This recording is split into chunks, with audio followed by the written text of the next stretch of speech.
show you love is here.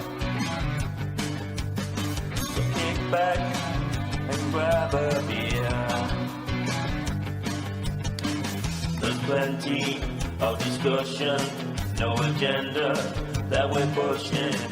We're just here to celebrate. Anti-veteran, rebels in the wonders and mistake. Whenever we are here, it's clear there's no fear. Until you study every turn, as your voice to be heard. Cause here everyone's a third. We are a sci-fi menagerie. We've got every alien from A to Z. We know this. How is everything else going? Not too bad. Just glad they can hear you. We're the greatest channel in the galaxy. Anti-veteran, rebels in the wonders and flame. Whenever we are here, you see clear and from here. We could study every word, have a voice to be heard. Cause here everyone's a third. A third. Oh yeah,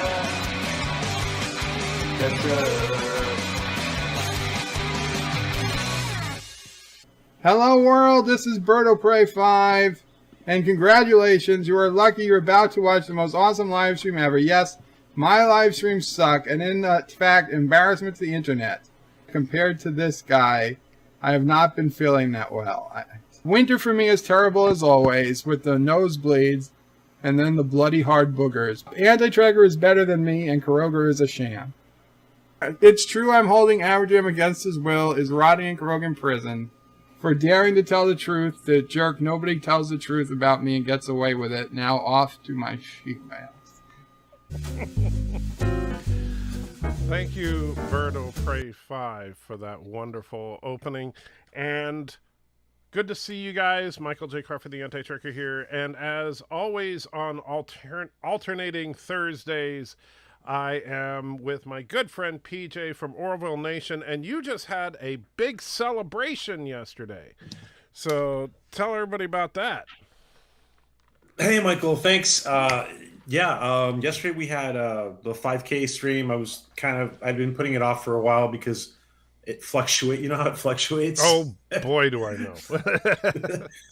And because I was going to celebrate it like a couple weeks ago, and I looked at my thing, and it was below 5,000. So I was like, I'm just going to wait. So yeah, we did it last night. Well, congratulations. You are criminally undersubbed, in my opinion. But then again, there are a lot of people, I think, that are criminally That makes two of us, huh? That makes two of us. So I do want to ask you, I don't know if you saw this. This came out today. There is now a trailer for the Mortal Kombat film. Have you seen it? I have not seen it. That's cool. Wow. Can we? I guess we can't watch it. Well, no, but why don't you check it out real quick, and then we'll get your live reaction here to and it's Okay. And by the way, depending on, I don't know where your sensibilities lie, but there is a Red Band trailer. I would recommend that if you want the full Mortal Kombat experience. Of course. And of course, if you care about Mortal Kombat, the Red Band trailer shouldn't bother you because it's Mortal Kombat. So I should watch the Red Band trailer. Yes. Okay. And so while he's getting that going, I'll say hi to everybody here. So Bradley was first. Good to see you, my friend. Commodore Ties in the house. Cinnabon is here. Says, did you give up streaming on Tuesday and Wednesday? No, I got to tell you, Cinnabon, there's been some stuff going. This week has been really, really rough around here because my internet service provider has been having a lot of trouble, and I had no internet for a good chunk of this week. WK says now entering glory hole. Yes, indeed. Dow with the evil anti-tracker, all hail the god. Bunny at Cinnabon Bunny. Wow. No. Can we hear? We can hear both of you. Well, there's a first time for everything. You need. Oh, because during the intro, I know PJ didn't realize you could hear him, and then I had to say something. I figured, oh well. You need at least 10 times more Orville Nation to cut the mustard. Well, I'll keep working on it. Cinnabon thinks Andy Checker is working during streaming time. I think Andy Checker is working during the streaming times.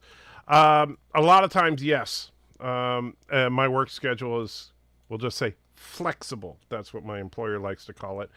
Robert says hello to both of us. Hey, boo, Andy Trekker. Why are you not putting Orville through torture like Matthew? Because Orville didn't sign up for torture.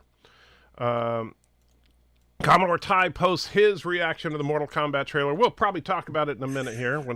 Did you finish watching it? Almost. What's the torture you put life Matthew through? Oh, I never see you torture. Well, that's. I know you guys. We watch bad movies. Oh, okay. and believe me, he's going to be suffering this year because besides the 6th and final Sharknado movie that we'll be watching next week, we are also going to be watching such classics as Barbie and the Rock and Royals, and Reefer Madness is coming up. Godzilla vs. Megalon is coming up. A few other surprises that I have in the wings for him. Some very, very bad movies. And the fun thing, but you know how it is. If you're watching a really bad movie, is fun with friends, right? If you can. Oh, yeah. And so that's I've watched you guys watching Sharknado. Yeah, it's fun. Yeah. It's fun. So, but the Sharknado films are intentionally bad. You know, a lot of these movies are just really, really bad. So you watched the trailer? I just watched it. Okay, so I mean, looks pretty cool. It's a little gory, but it looks pretty cool. Yeah. Well, and first of all, the goriness, it's Mortal Kombat. Mortal Kombat. The Mortal Kombat built the entire video game franchise on ultra gore. And while I do think they go over the top a little bit sometimes, it's, for the most part, I think that this movie looks like they're trying to make a spiritual successor to the first Mortal Kombat film that embraced the cheesiness of Mortal Kombat. You know, this looks like a slightly more serious take, but only slightly. And I like that. Like, Goro looks almost the same as he looked in the original Mortal Kombat film. The big, I think that's how you say his name, the big four-armed guy. Yeah. Oh, I forget the names, but it looks pretty to me. It looked pretty authentic. Yeah. And I haven't played too many of the later Mortal Kombat games. Only a couple of them, but I recognize a couple of the characters. But I don't know the newer characters, not like the classic ones. But I am very much looking forward to it.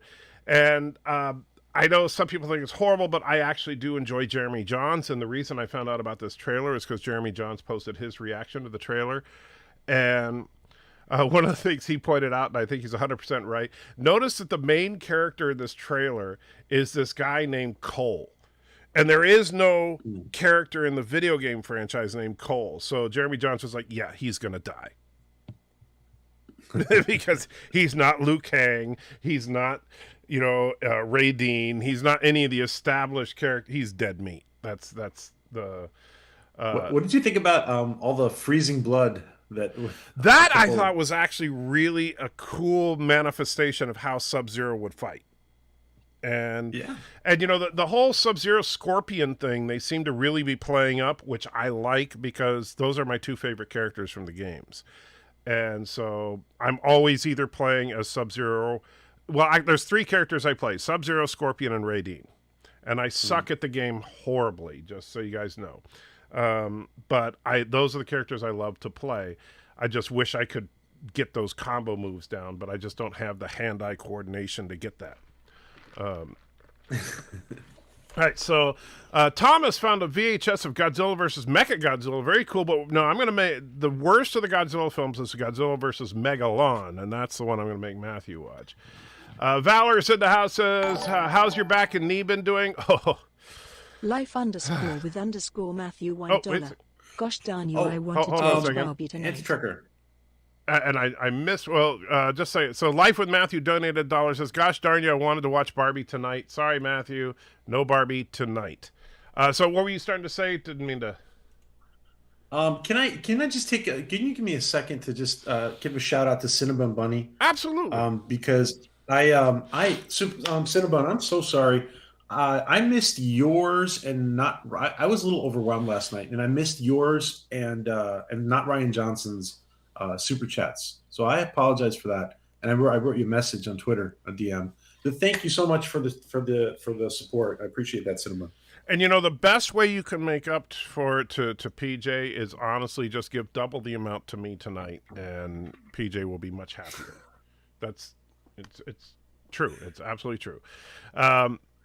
Anyway, so Valor, the back and knee, not Thank you, Cinnabon. not so good today, honestly.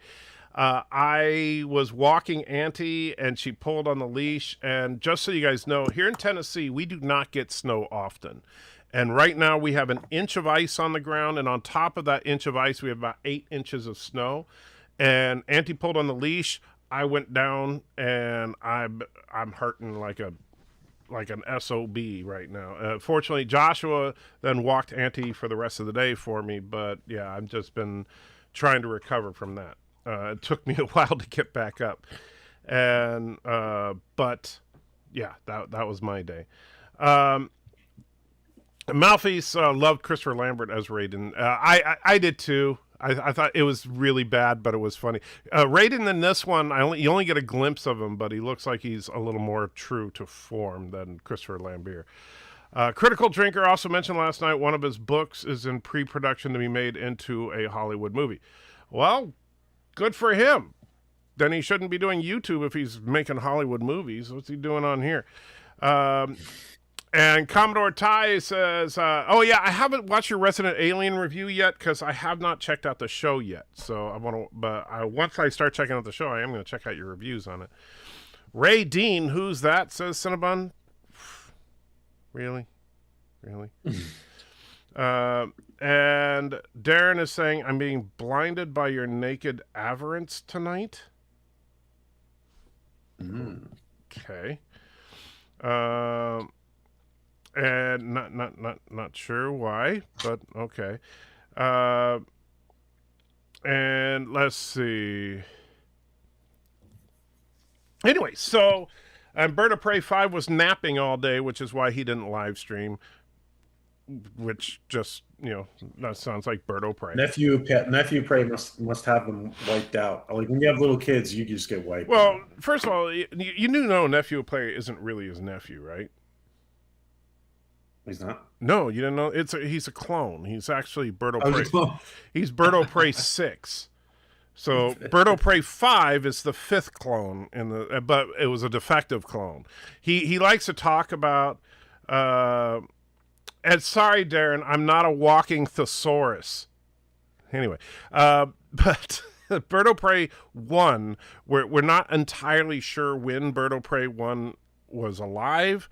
But our understanding was that he's like a legendary evil creature. Sassy so I just hope that poor kid stays out of those mines. Yes.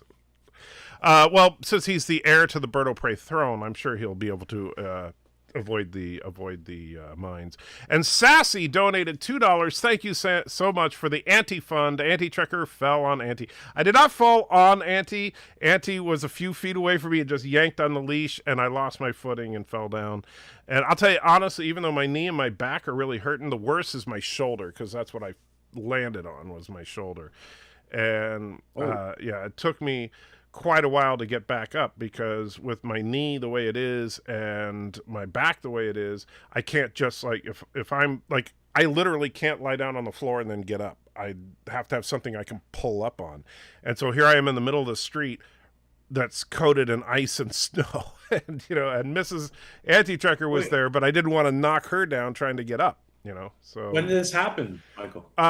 This morning. This morning, yes, when I was walking Auntie. Fortunately, we had made it because we walk all the way. We have a small neighborhood. The entire walk around our neighborhood is about 4 blocks. And so we were literally about 50 feet away from our driveway because she just, she starts, and Auntie was having a blast, by the way. Auntie just loved running around in the snow and burying her face in the snow and sniffing things under the snow and stuff. She was just having a great old time. But when she saw the house, she got excited and started charging towards the house. And when she got to the end of I have one of those retractable leashes, and when we got to the very end of the leash and it kind of jerked a little bit, I couldn't maintain my footing. So that's pretty much it. I'm sorry. Let's see. And it's going to happen at least once a winter that you get to take a good fall. Yeah, but tell you, I mean, not in Tennessee though. in Tennessee. This is pretty unusual weather for us. So yeah. And Malfi says, if you're going to watch the worst Godzilla movie, shouldn't you watch the one with Matthew Broderick and said, no, I will tell you, look, the Matthew Broderick one, the problem with that one is it's not true to Godzilla. That doesn't really feel like, have you seen that one? The 1998 Godzilla film?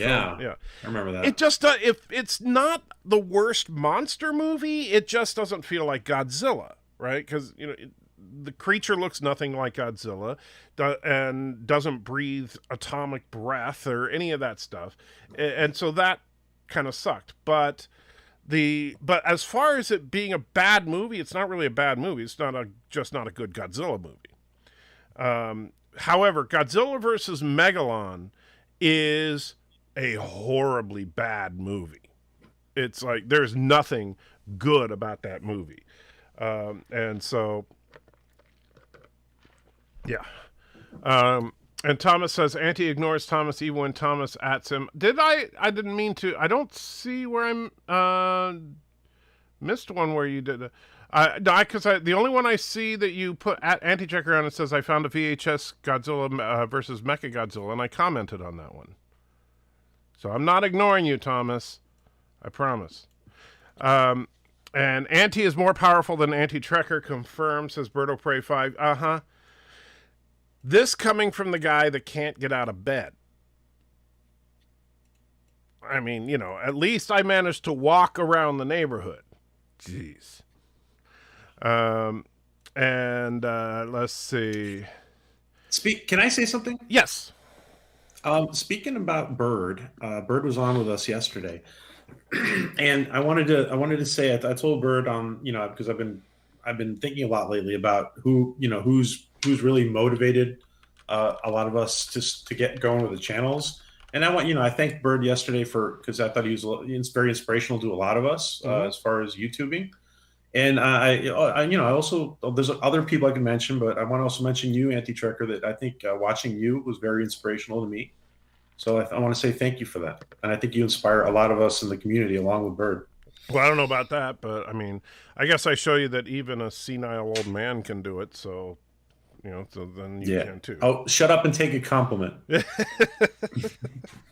Well, thank you, my friend. I do appreciate it.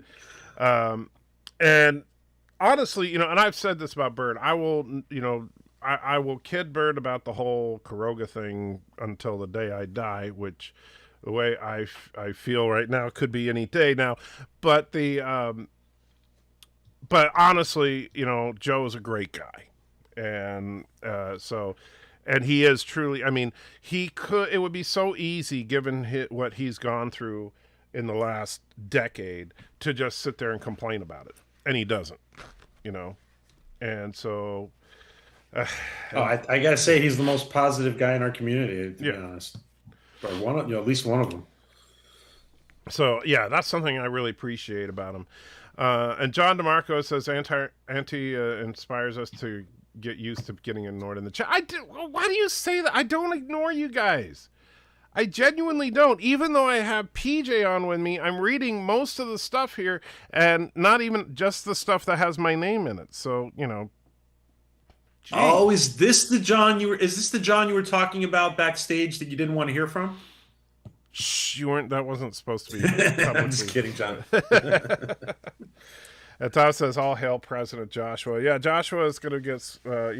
They invoke the whatever. Which amendment is it? Where if the president can't complete his duties, I can't remember which one, but 25th.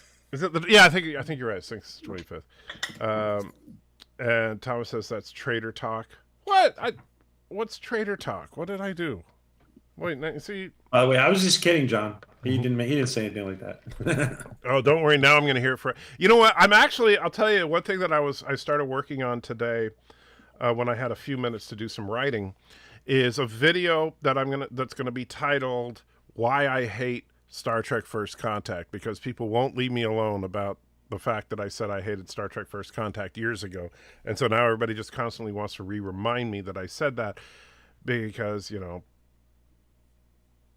and so I'm doing I'm sick of trying to fight it. I'm just gonna do a video called "Why I Hate Star Trek First Contact," and yeah. A dude's thoughts says Anti-Checker never ignores me because I'm awesome. See, that's the way. That's the right attitude. Dude's thoughts. So, has there been any news on Orville? I mean, there's been a lot of news as far as movies lately. Like, we know that we've got Godzilla right around the corner next month, in fact, on HBO Max in theaters. And what's the other one that's coming out next month? There's like two big ones that are coming out on HBO Max in theaters next month. Next month, I don't know. I'm looking forward to Top Gun, which is a couple months away. Yeah. But, and then, Thomas April John, 16th, just before my birthday, is going to be the Mortal Kombat film. I showed the trailer to Mrs. Anti-Checker. I said, well, I know what we're going to be watching on my birthday. Let's see. When's your birthday? April 20th. Yes, cool. Marijuana Day. Let's see. Big releases. What do you mean Marijuana Day? Is it really like National Marijuana? 420. It's an International Marijuana Day or something? You don't know the whole thing about 420? I have no idea what you're talking about. Wow, I'm shocked. Am I be the only person in this group that doesn't know what you're talking about? Yeah, it's a thing that it's something that goes back all the way to like I think the 70s is really when it got started. But 420, the numbers 420 have been synonymous with basically code for marijuana, and so it used to be like people would put in. They would insert that into like ads in the newspaper and stuff to just kind of be a hidden message that marijuana's cool kind of thing. But trying to see what is it. I thought it was just Ninth Generation. Let me see if this is coming. Movies coming to HBO Max in 2021. Judas and the Black Messiah, Arthur's Law, It's a Sin, Tom and Jerry, The Many Saints of Network. That's it. March 18th, Zack Snyder's Justice League. So March 18th is Zack Snyder's Justice League. Very much looking forward to that. It looks like they pushed Godzilla vs. Kong back. It was going to come out in March, but I guess it's pushed to May now. But that's okay. Another studio that wants to unwoke something. And so, Justice League Snyder Cut. I'm really looking forward to that because Justice League, and by the way, I'm going to make Life with Matthew watch Justice League with me, the theatrical release. And Mortimus says, hello, Antricker and PJ. How you doing, Mortimus? Hello, Positive Candor saying congratulations on 5K. Oh, and by the way, Life with Matthew donated $1, and I forgot, and said, I told you to ignore Thomas, John, and Jeff. So thank you, Positive. And Malfi says Justice League Snyder Cut. Yes. I think they're just calling it Zack Snyder's Justice League is what it's officially called. It's not like called the Snyder Cut or the Director's Cut or anything. It's just Zack Snyder's Justice League. And Bird says Anti-Trekker is 420 friendly. Well, I would be if it was legal. And Commodore Ty, yes, March is also March 19th, Falcon and Winter Soldier on Disney Plus. So March is going to be a good month. Yeah. So which I believe is actually, yeah, that's, so Zack Snyder's Justice League on March 18th, and then on March 19th, Falcon and Winter Soldier, so that's going to be a good week. Which, have you been watching WandaVision? I have. I've not seen the last episode, but I have. Are you enjoying it? I love it. I think it's a great show. And in fact, now Mrs. Anjaker told me, so I don't know if it's, where she got the information from, but I'm assuming it's true. Apparently, WandaVision is setting all sorts of records as being like the most popular streaming show of all time now. And honestly, Wow. given the quality of the show and the fact that it's part of the Marvel Cinematic Universe, that doesn't really surprise me. Could be. Yeah. But yeah, I'm really enjoying it. You definitely want to watch this last episode because they're getting into the rolling out the stuff. heard. Yeah, it's getting going. I'm not going to spoil it for you, but definitely. It felt a little slow at the beginning to me because I mean I thought it was cute the whole thing, but it just felt a little slow at the beginning. But I'm enjoying it. I'm enjoying it more. Right. And Bird of Prey trying to cancel Disney Plus. Whatever, Bird. Malfi says I have to. Well, I was just gonna say, hail, Mrs. Anti-Tracker. I was just gonna say. Oh yeah. She's downstairs, but yeah. And then Thomas replies to Bird of Prey, Cal's YouTube Premium, because yeah, Bird of Prey 5 is like saying we should all cancel Disney Plus because of the Gina Carano thing. However, he's perfectly willing to pay Google money for YouTube Premium, even though Google is worse than Disney Plus ever was, as far as political garbage. Anyway, Malfi says I have to say Joker looks a lot better. Yeah, did you see the Snyder trailer? I did. Okay. I did. That little reveal of the Joker in Batman's like vision, that was creepy Joker right there. And it's hard to believe that that's the same Joker that we had in Suicide Squad, I know. Wow. I'm looking forward to it. Yeah, I am too. And I know my friend Fatal J is just having like a daily orgasm over the whole thing. I'm looking forward to it. I really, really am. So I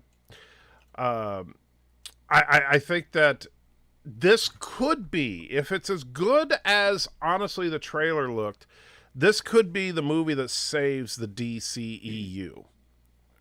Because but it would have to be really good. And maybe, create because since honestly, I think we're in a time in history where we're going to very quickly see movie theaters go the way of the dinosaur, which is sad, but just that's the world we're in. You think it's going to happen? I You think do. it's going to happen? I think it was destined to happen sooner or later because honestly, less and less people go to the movies. Even though you've had these big mega hits from Disney mostly, there's been a decline in movie ticket sales in recent years. True. And I think the COVID is just accelerating it. I'll tell you what. Yeah, obviously. I'll tell you one thing though. One thing I saw here in Europe over the summer was a lot more outdoor movie theaters during the summer, which I thought was interesting. Well, it could be, yeah, the return of the drive-in theater, even. That'd be awesome. Yeah. Yeah, I heard a lot. Some of that's been stimulated. And Mortimer says, Andrew, are you okay with WandaVision possibly rebooting or reintroducing characters? I'm not sure why you would say that. They're not rebooting anything. It's part of the MCU continuity. It's not a reboot. The big question I think is Vision actually coming back? Is he alive thanks to Wanda, or is she just like, manipulating a corpse? Can I ask a question to the chat? What's that? Chat, if you had to reboot Anti-Trekker and recast him, which YouTuber would you cast? Wow. Not me. What new YouTuber in our community would you recast as Anti-Trekker? Man, you're just Sorry. mean now, I tell you. I I'm just trying to make them think. Sorry. And Bird is trying to defend his subscription to YouTube Premium, saying that YouTube Premium gives money to other creators. So does Disney Plus. You know, Disney Plus pays out all the directors and producers and actors and stuff, not just, you know, Gina Carano and Lucasfilm. So, you know, I know you think, you know, so, you know, just because there are other people involved, well, then that's all the more reason to not cancel Disney Plus, based on your own logic, Bird. Bird said he would recast you with Thomas Potts. I could see that. So Thomas Potts. John DeMarco agrees. Stan Lee says Bird of Prey 6. Fluggerville says Bird would make a great anti-tracker. Bird of Mom. Robert says Shadversity. Mortimer says Captain Robert. Waspinator. Doomcock. Well, you know, I think Doomcock wouldn't want to step down that much. So, Doomcock with a ponytail. And let's see. Yeah, Cinnabon, how dare you even mention Waspinator? Come on now. I'm sorry to throw you off track. Go No, ahead. that's okay. Sorry. That's okay. Now everybody's gonna have fun. Then you're making fun of me even more. You know, I just can't get a break. It's like I try to be a nice guy, and then I get the people that just want their favorite thing in the world is to aggravate me, and I think Bird of Prey is like the ringleader. But that's all right. Alexander What if Bird is right? Because I mean, look at Disney. They're continuing to screw over Alan Dean Foster. I mean, maybe Bird is right. But here's the problem with that, honestly, is that, and this is where I tend to stand on any of this stuff. If you are, and Cinnamon Steve Shives, really? Anyway, when it comes to the political beliefs of people in Hollywood, the problem you run into is that if you're going to say, well, you know what, they made a decision based on politics that I don't like, therefore I'm going to, and keep in mind, this isn't just The Mandalorian, this is like all of Disney Plus, right? So you're going to say, we're not just talking about Mandalorian, we're not even just talking about Lucasfilm, we're talking about Lucasfilm, Marvel, Pixar, Disney, all that. Nope, I'm done. I'm out. Okay. So where do you draw the line? Because if you want to follow up with that, okay, what about the political beliefs of the people over at CBS?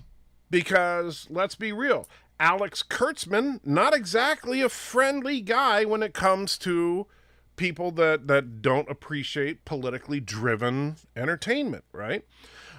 So are we going to then suddenly start boycotting CBS? Okay, well, what about Netflix? Does Netflix, and hey, wait a minute, what about Hulu? Well, wait a minute, what major entertainment provider would you not cancel?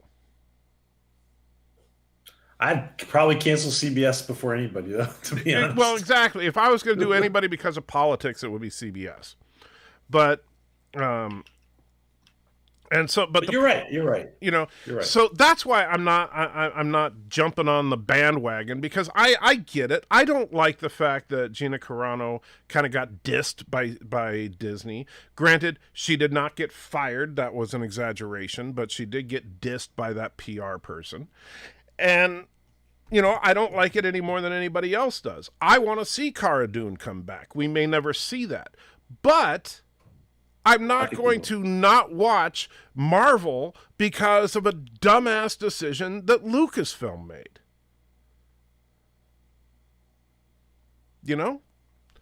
So, so Bird of Prey thinks Mrs. H would be happiest if we rebooted me with Dr. Alex. Cinnabon is saying Jesus. Who would replace Bird of Prey, says Malfeast. That's a good question. Bradley thinks they should replace me with Gandalf the Grey. John DeMarco says Darwin the Dolphin. No, Darwin the Dolphin would have to take over Life with Matthews channel. Valor says I would recast you with Mrs. Anti-Checker. Well, that would definitely be a step up. Cinnamon says Anti-Checker wouldn't be able to be straight or white in 2021. Well, that's true. Um, and Stanley says, what about everyone else who works on the show? What do the grips do to you? Exactly. If the problem is like Bird was mentioning with Google or with Disney or YouTube Premium, right? It supports a lot of people, right? Not just the idiots at Google that have this stupid political agenda. Well, the same is true not just of Disney Plus, not even just of Lucasfilm, not even just The Mandalorian alone has hundreds of people who make a living producing that show. And because somebody who is probably not even directly affiliated with the production of the show, this PR guy that works for Lucasfilm,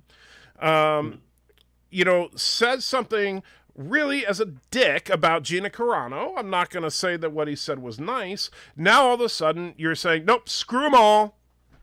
I don't, sorry, I'm not going to do that. I will judge a show based on its entertainment value, because you know why I watch a show? To be entertained. I don't watch The Mandalorian for the political insights of either the cast or the directors or the producers. Gina Carano, and I get it. I love Gina Carano as Cara Dune. Do you know how much I care about Gina Carano's political opinions that she was spouting on Twitter that got her in trouble? Zero. Yeah. Yeah. And so I understand that people are pissed off about it, but this is the flip side to all that. She set herself up. You know what? Because she's been warned before about her Twitter comments, because she's always been something of a conservative political activist, and so when she continues to do it, guess what? You're gonna have a tough time finding work in Hollywood. Period. If you're out there spouting anything conservative, is it fair? No. Mm-hmm. But you know what? Then you're gonna have to just boycott everything produced in Hollywood. Orville included, by the way, because don't get me wrong, I love Orville, but I'm sure that Seth MacFarlane not exactly a hardcore conservative. I know he's an atheist, but I mean, I think he's a common sense progressive. I think he is. That's a good way to. But I'll bet you that if he was pushed in an interview on, like, say, the Gina Carano situation, he would come down on the side of Disney. Not because he's a jerk. I don't think he's a jerk from what I've seen of him, but because he wants to preserve his career. Yeah, I mean, I gotta tell you, I mean, the whole I disagree with the whole what happened to Gina, but and obviously before that she's been abused with this whole stupid pronoun situation. But at the same time, it probably wasn't the best idea. Well, think about this, and we're not going to name any names, but you'll know exactly what I'm talking about here. So you're very well known for being able to get people to come onto your channel and talk, various people that have been in production of various shows and movies and stuff like that. And there was a person that was coming to your channel, and I wanted to be on the panel, but you had to make sure that I wasn't using the Fandom Menace hashtag on my Twitter before I could come onto the panel, because that person could not even affiliate with someone who was part of the Fandom Menace. Okay? Yep. That's how serious it is. And this had nothing to do with Gina Carano. All right? So does that mean that, since actors aren't even allowed to talk about this stuff, that you're but then an actor goes they're not even against... allowed to mention Fandom Menace. Right. They're not even allowed to, yeah. And not let me just say really quick, it's not just the studios. It's also their agents. Their agents are even worse than the studios. They don't want to get bigger. Right. And so that's the problem, is that so Gina ignored that, and she's paying the consequence of it. And that's the way it works in Hollywood. Is it fair? No, but it's the way it works. And it would happen to anybody else. You think sometimes people subconsciously need conflict? Do you think sometimes on a subconscious level, people provokes things? Oh, sure. I think that people have a natural inclination. Like sometimes there are people that genuinely want to feel like they're battling the world, right? I'm standing up, making a stand. We're going to fight, that kind of thing. And I certainly understand that, but I think that we need to let go of the outrage, because the more we fight and fight and fight, the more toxic we make the entire world. And I mean, just because, and I know people, and I hear this all the time, especially since I mentioned the fact that I'm not canceling Disney Plus, is, oh, but they're so bad. Well, you being outraged over it is not going to make it any better. All you're doing is escalating. Well, they're worse. Really? So are we 3-year-olds on the playground now? And we're going to point the finger and say he started it, so that makes it okay for me to do it? Sorry. Can I answer Mortimus? Anti-Trucker? What did, let me see, because chat's kind of scrolling by. Did I miss something? Oh, maybe you're not there yet. Well, let me see. So Thomas says, there are a few things that would make me not watch a certain actor. Well, yeah, and I can understand, like, for example, Roman Polanski, who, by the way, Hollywood, for the most part, hugely defends this guy, convicted for child molestation, and then fled the country and is celebrated as a hero by Hollywood, right? That's disgusting. And if Roman Polanski made a film today, no, I wouldn't go see it. However, that doesn't mean I'm going to boycott the studio. It doesn't mean I'm going to boycott any actor that was in his films. I would boycott him. And so if you're so upset over The Mandalorian, don't watch The Mandalorian anymore. I mean, that's pretty much it. And Stanley says, that's a big question these days. Are your thoughts and views your own, or does your opinion always reflect those of your employer? Stanley, that's why I don't talk about my employer. Because if you can be traced back to your employer absolutely has the right, and in some cases, in their mind, the duty to take disciplinary action. And so, yeah, you need to guard yourself, especially if you are a public person for that employer. Gina Carano is most well known currently as Cara Dune.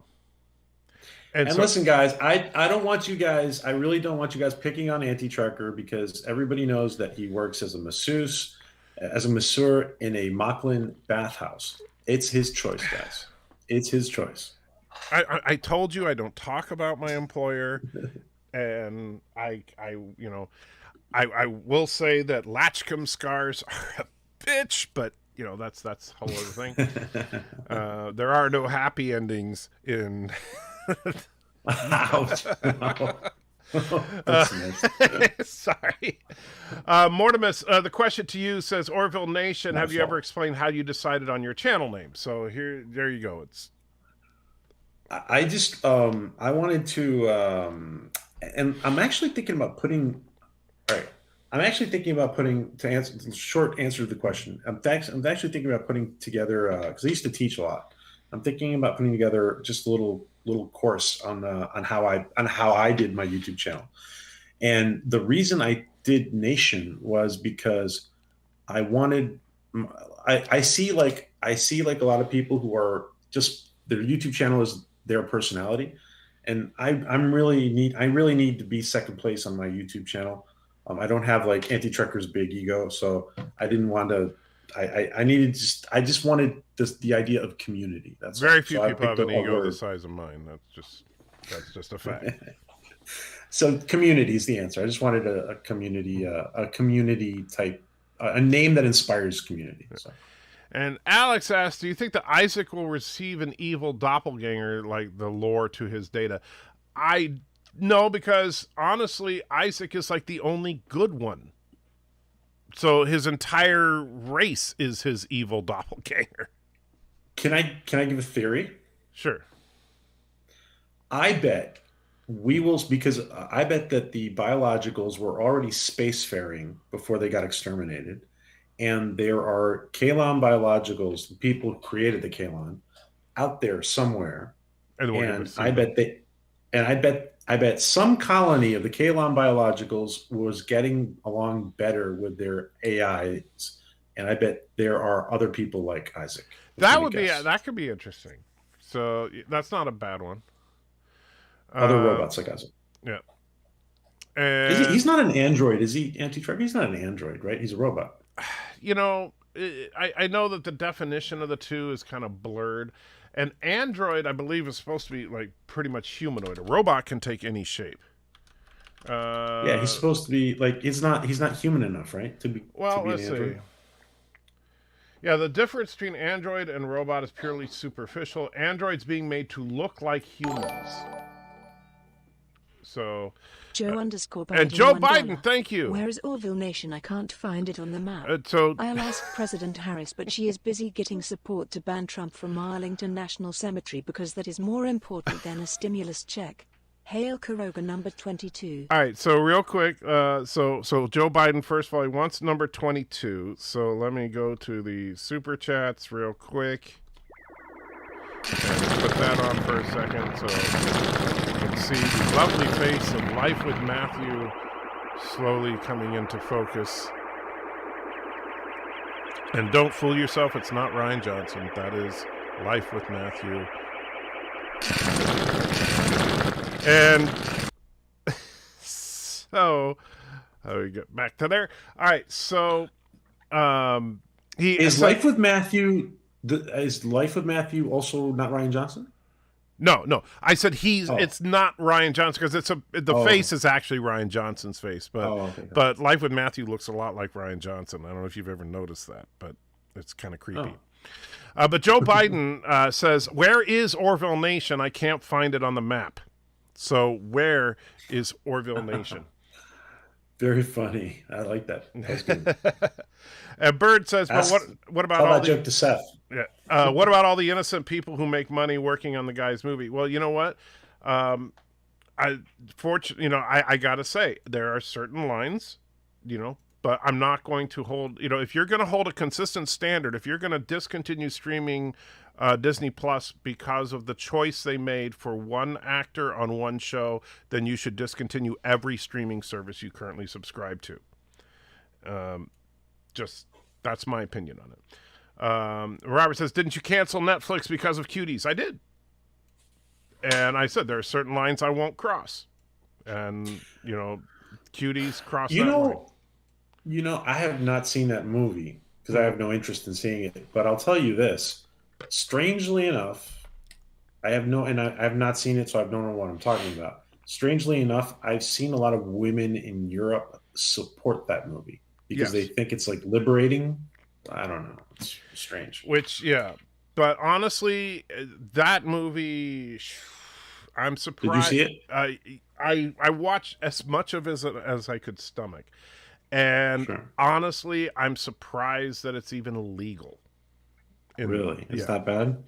And so, and because a lot of people think that like the definition of pornography is like actual seeing the sex act and so, but that's actually not the definition. The definition of pornography is a visual medium that is designed specifically to entice an erotic reaction from your audience. And I see you have an image there. So what is this? Yeah, I didn't mean to interrupt you. If you're ready, I just have a couple Orville things to show. No, that's perfectly fine. I'd rather talk about that than what that was. The whole thing on. Yeah, this is coming from Tom Costantino. Tom Costantino is the co-executive producer of the Orville, and along with Seth. And Tom Costantino shared this, our first sneak peek at season 3 with Jay Lee in the background. Granted, that is a very vague sneak peek, since that could literally be any scene that he's ever been in. Yeah.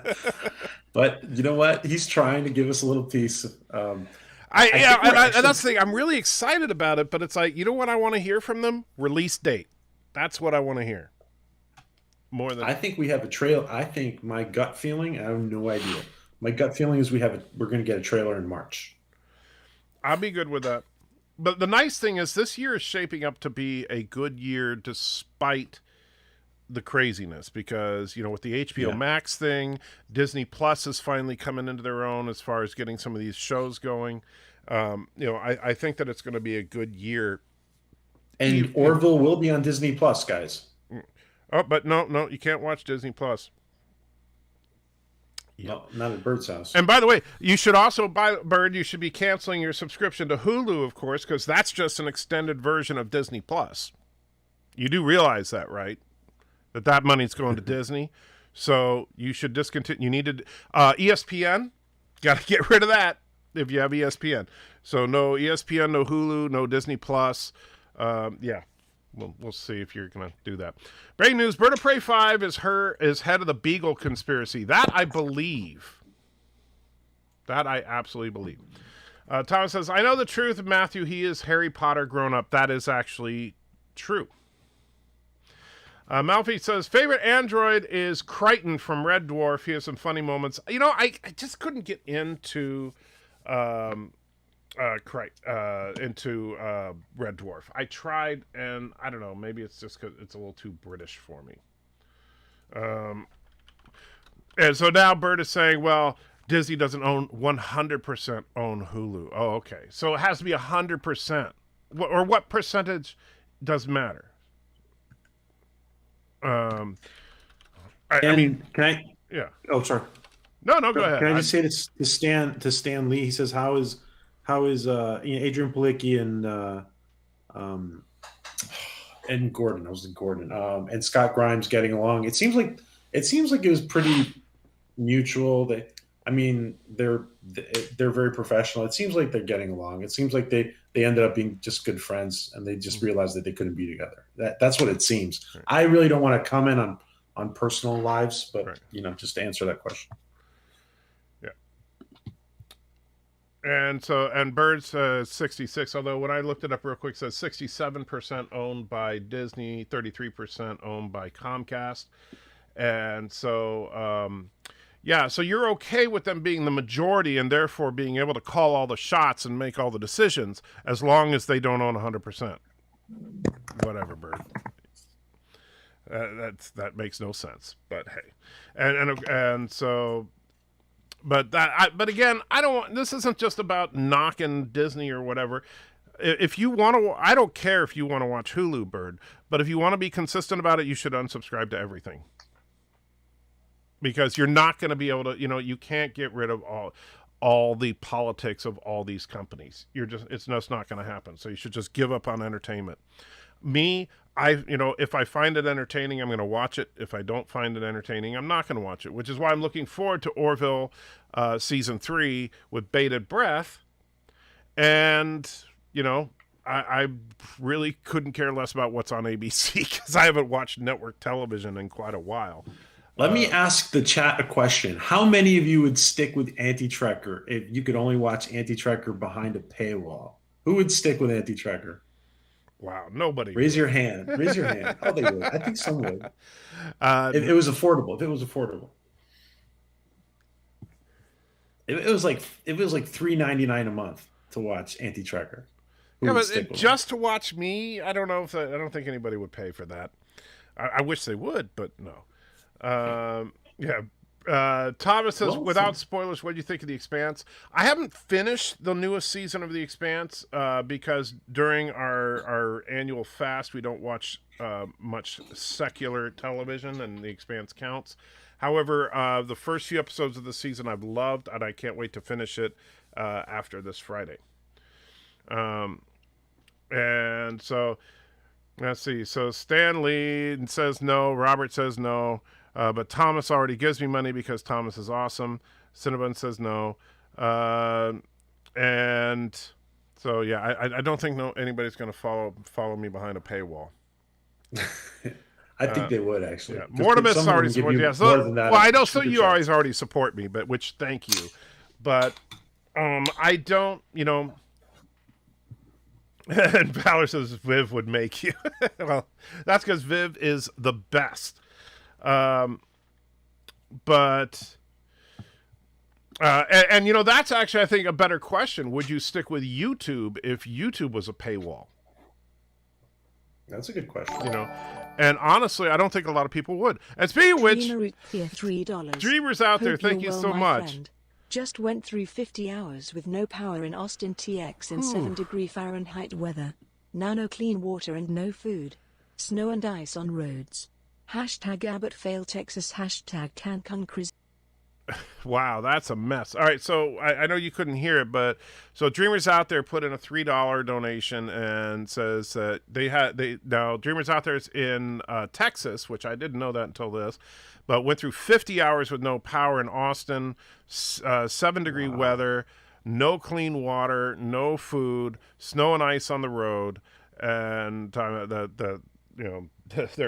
his Texan politicians have really let them down, and. Man, I'll tell you, that's Texas. That's a messy scenario. So, they're just not my prepared heart goes out to you guys. Yeah. But thank you, dreamers out there. You certainly, well, granted, you're stuck behind snow and stuff, but man, oh man.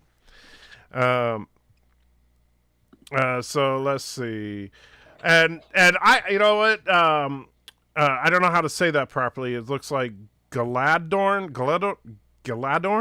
says, nope, have to stop using YouTube. Yeah, if YouTube was behind a paywall, I would walk away. You know, I don't even, actually, I don't think I'd watch it. Anti-Tracker, are you on other stuff? Are you on BitChute? Are you on Odyssey? Are you in? Not right now. Honestly, at this point, I don't know what I'm gonna do, because YouTube, does like to, basically, we'll just say, not promote my videos. They kind of go out of their way to avoid it. Like, I'll even have people that are subscribed to me that won't get notifications and stuff on a regular basis. And Do you ever put any Google AdSense money into your videos? I generally do not, no. Because I tried that and I got results from it. I just don't like the idea, because of the fact that Google seems to go out of their way nowadays to suppress the independent content creators and promote the large ones, and the, because now they're making us pay for what they used to do, and putting us in front of new viewers. Right, I'm sorry, that's a load of crap. The algorithm used to try to get people to see new channels and stuff like that. The whole point of YouTube was independent content creators, but now they're trying to squeeze out the independent content creators, which that bothers me. And Cedric, thanks you so much. Taylor Row $10. Some are not caring if the Orville it's fading, it's losing its appeal, it keeps jumping. Fox, then Hulu, now Disney. I'm in San Antonio, Texas, bit the big one. Well, I don't know. Did you read what Cedric just put in there? I'm just reading it now. Some are not. Should I read it, or you? Yeah, you go. Oh, you had the voice read it. Yeah, the voice did read it, but I don't know that it's fading or losing its appeal. I think that jumping, and it's not jumping from Hulu to. I think it's not going to be exclusively on Disney Plus, is it? I think no, it's going to be on Hulu and Disney Plus, right, and Apple, iTunes. Right. Apple so TV. I think that, and keep in mind that Disney is the majority owner of Hulu. So that's not even a jump anyway. If something, that would just mean that if Disney's putting it on Disney Plus, it's because they think it's going to be successful. And that will, and keep in mind, having it on Disney Plus as a Disney Plus original will help it get more viewers. And I think that Disney knows the value of this.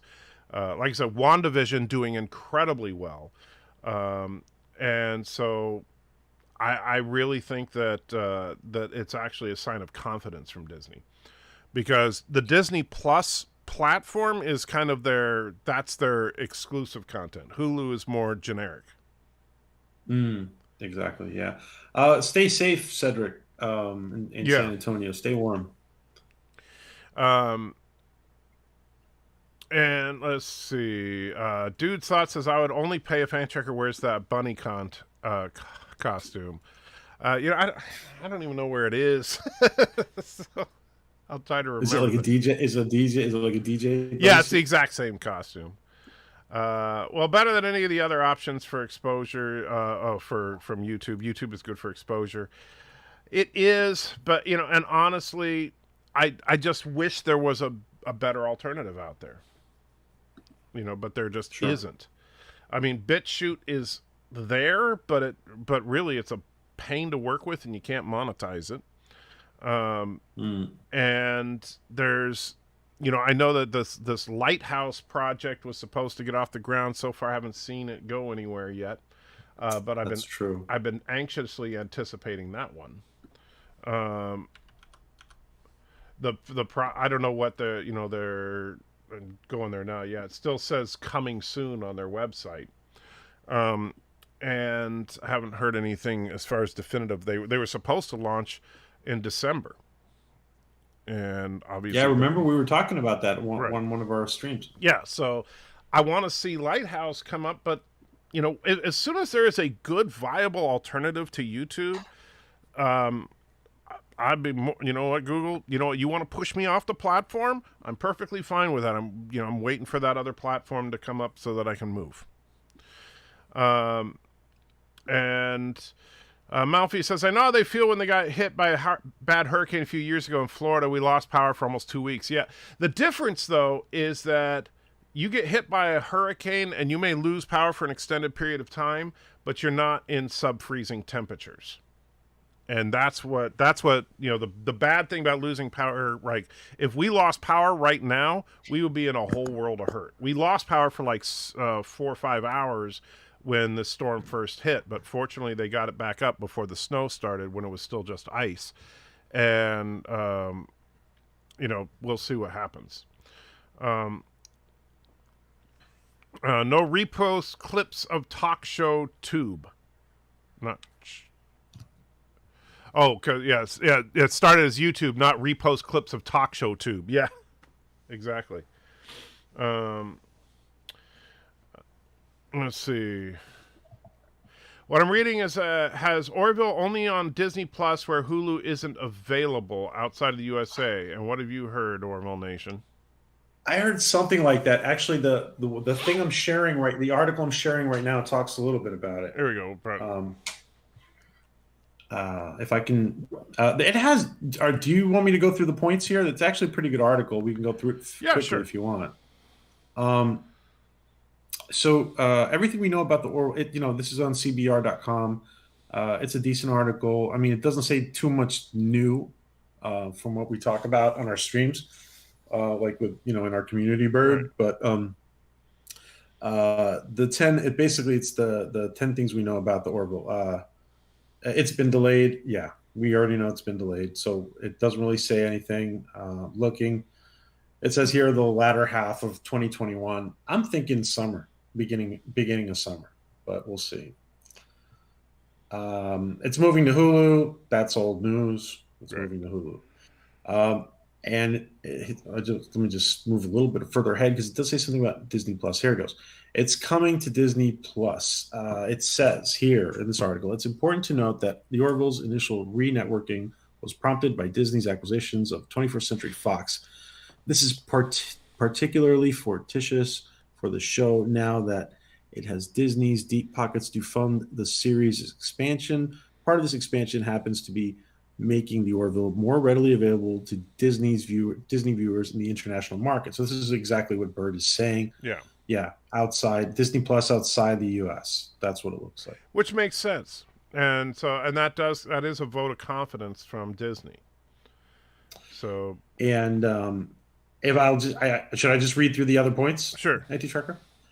Seth MacFarlane will direct most of the episodes. Yeah, there's only going to be 2 directors. It's going to be John Cassar from 24 and a whole bunch of other stuff. So we should see a more consistent season. We should, yeah. Seth and John will be directing, just 2 directors. Jonathan Frakes will not be directing this year. And of course, Jonathan, you guys know that Jon Favreau helped kick off the Orville. He's not involved in season 3. It's expected to be, well, this is kind of speculation really, because Seth and Tom haven't said that they're really going to change much, but it's expected to be maybe a little bit more mature. Also, the episodes will be about an hour long. So it's basically that, John Cassar was saying it's going to be like a mini movie. Right. There will be fewer episodes. This is going to be 13 episodes. Yeah, that's the this typical season. streaming model, unfortunately. Yeah. Yeah, it's funny because they first they used to pick like 24 or 26 to be like half of a year Right. for their old model. Now it's half of that. Right. So it will released they will be released weekly. I don't know why people keep asking this question, but yeah, they're going to be Well, released. because, Netflix started the binge idea. And I personally, I can see the merits of both, but honestly, I would rather it be weekly, especially because if it's going to be 15 weeks, right, for a 15 episode season. And Yeah. if they do it right, like what we're seeing from Disney Plus is like, so they're going to finish WandaVision in the next week or two, then a couple weeks off, and then we start Falcon and the Winter Soldier, right? So if they do it that way, like you have good new shows popping in on a regular basis, I'm okay with it. But if it all gets dumped at once, you watch it all over a weekend, and now what do you do for the next 2 months? Yeah, that's just a dumb idea. Yeah. Yeah. It was cool at the beginning, but yeah, when you think about it, and plus for us who want to review it, Right. this seems interesting. More 2-part episodes. I think that's another streaming thing. We're going to see a generally serialized format probably. So when they say 2-part episodes, I think we're going to see almost every episode end on a cliffhanger because that's the streaming model. Which sometimes is infuriating, sometimes really well done, depending on how well crafted the story is. At the same time, Seth will definitely have standalone episodes because he believes in that. He's very big on being able to have he's very big on like TNG, Star Trek: The Next Generation. Right. Working with standalone episodes. And well, the crew's all here. I don't know what that point is, but well, I think people were worried that since they're switching producers, that maybe somebody wasn't coming back or whatever. So yeah, most of that is not shocking information, but I'm still disappointed that they're shortening the season. I understand that that's just what they do for streaming, but if the quality is there, like if we get quality that's comparable to what we're seeing being put out by Mandalorian, WandaVision, stuff like that, then I'm fine with it. yeah. And Stan mentions BitChute monetization is built in because people can donate Bitcoins. Well, first of all, people even that kind of monetization, as far as direct support from people, that exists no matter what. Because like right now, you can use Streamlabs to donate. Even if you have a YouTube channel that's not monetized, you can use Streamlabs. But ad revenue on BitChute goes 100% to BitChute, which I disagree with. I think the content creators should at the very least split it, which is what YouTube does for people that have monetization. Yeah. I do not think that ad revenue should go 100% to the platform. There's no incentive there. Right. Dreamers out there says all the fast food stores are closed, grocery stores closed. We went to Target, no meat, no dairy, no bread, no beer or meat spoiled in freezers. Oh man, I tell you, that is rough, Dreamers out there. So thoughts and prayers to you and your family. I know that a lot of people in Texas are in straight up survival mode right now, and if there was something I could do to help, I would, but I can't. There's no way I couldn't drive out of my driveway. My life depended on it right now. So just think that if you're in Texas, it's going to have to be over soon because geographically it can't stay that cold for that long. Right. I mean, that's the only good thing about it. I know they're expecting it to warm up in Tennessee by Saturday. And so I would and we're getting hit with the same storm that blew through Texas. It went from Texas to Tennessee. So I would hope that means you guys will be seeing some warmer weather very soon. No packaged water at any store. Man, you see, that's something, again, we keep We have the 5-gallon jugs of water, and we have like 3 of them right now. So we're okay there. We've been lucky that our power only went out for a few hours, but yeah, that just sucks. And let's see. Cinnabon says, it's been too long. The excitement is gone. I can understand that to a certain extent, but I think once the Orville kicks off, I think that it hasn't been so long that people won't get reignited about it. You know, Yeah. like I think there is a certain point where it does get way too long. Like Avatar, I'm sorry, James Cameron, you waited way too long, because it's been 20 years and we're still waiting for Avatar 2, right? It's like, yeah, that ship has sailed, but I think that Orville taking an extra year because of COVID and stuff, I don't think that it's going to kill the show. I think it might be a couple weeks in, though, before they find their audience again.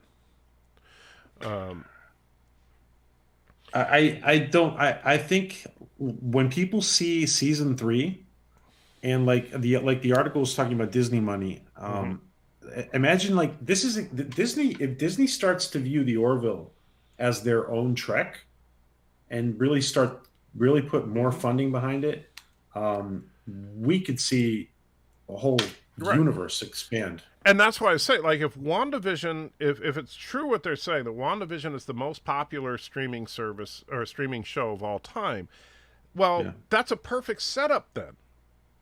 Because now you're gonna have the MCU, you're gonna have the Star Wars stuff with Mandalorian and the spin-off shows coming from that. If you start building an Orville universe, you know, what's CBS going to even do at that point? Because everybody's so angry over what CBS has been doing. Unless Paramount Plus literally pulls a miracle off with Strange New Worlds, then, you know, Disney Plus is just going to take over the sci-fi fantasy world completely. And honestly, with what they're doing right now, I'm okay with that. You know, I still don't like the Gina Carano situation, but the quality of the product that they're putting out is insanely good. And Stanley says, sorry, I haven't been to church, only works in the mornings. Well, good news for you, Stanley. I mentioned this on Monday on Life with Matthew's virtual pub, but starting in another week or two, March 2nd, I believe, the Sunday morning live stream will be coming back because my schedule is shifting. I am going to be doing a new round of training with my employers, meaning I'm going to be training new hires. And so because of that, my schedule is actually going to be changing. And that means that Sunday mornings, I will be doing the live stream again. So I'm looking forward to that, Stan. And so I will talk to you hopefully on March 2nd, hoping to start it on that day. And Malfease, and sorry, I'm so far behind in the chat too. Malfease says we had to save hot sweltering. We had hot sweltering heat because of humidity. It felt like we were in a sauna. Well, I'm jealous of you then, because yeah, it's freezing here, quite literally.